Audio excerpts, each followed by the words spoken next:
Hi, ഞാൻ doctor Dhanya Krishnan. ഇന്ന് നമുക്ക് വായിലുണ്ടാകുന്ന ക്യാൻസർ ആദ്യമേ ഡിറ്റക്റ്റ് ചെയ്യാൻ എന്തൊക്കെ ചെയ്യാമെന്ന് നോക്കാം. അപ്പോൾ നിങ്ങൾക്ക് എന്തെങ്കിലും ബുദ്ധിമുട്ടുണ്ടെങ്കിൽ ആദ്യം ചെയ്യേണ്ടത് ഒരു ക്ലിനിക്കൽ എക്സാമിനേഷൻ തന്നെയാണ്.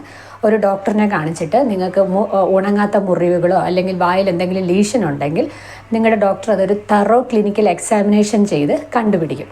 അതിനുശേഷം നമ്മൾ ചെയ്യുന്നത് ആവശ്യമുണ്ടെങ്കിൽ ബയോപ്സി ചെയ്യേണ്ടി വരും. എന്തെങ്കിലും ലീഷൻ ഗ്രോ ചെയ്യുന്ന ലീഷനുണ്ട്, ഉണങ്ങാത്തതായിട്ടുള്ള എന്തെങ്കിലും മുറിവുകൾ ഉണ്ടെങ്കിൽ അവിടെ നിന്ന് നമുക്ക് ബയോപ്സി എടുക്കണം. ഇത് 2 തരമാണുള്ളത്. ചെറിയ ലീഷനാണെങ്കിൽ നമ്മൾ മൊത്തത്തിൽ ആ പോർഷൻ റിമൂവ് ചെയ്ത് ലാബിലോട്ട് അയക്കും. അതിനെ എക്സിഷണൽ ബയോപ്സി എന്ന് പറയും.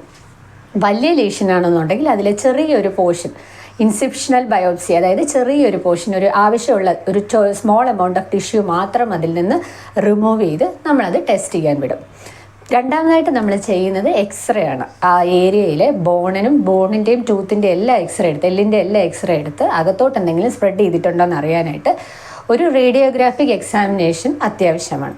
അതുപോലെ ടൊലുഡിൻ ബ്ലൂ പോലത്തെ വൈറ്റൽ സ്റ്റെയിനിങ് ചെയ്യാറുണ്ട്. അതായത് ഏതെങ്കിലും നമ്മുടെ മൗത്തിന് മൊത്തവും ആ സ്റ്റെയിൻ ഒന്ന് അപ്ലൈ ചെയ്തിട്ട് ഏതെങ്കിലും ഒരു പോർഷൻ കൂടുതൽ സ്റ്റെയിൻസ് അത് അബ്സോർബ് ചെയ്യുന്നുണ്ടെങ്കിൽ ആ ഒരു പോർഷൻ കളർ വ്യത്യാസമുള്ള ഭാഗം മാത്രം നമുക്ക് ബയോപ്സിക്ക് അയക്കാം. അങ്ങനെയും ചെയ്യാറുണ്ട്.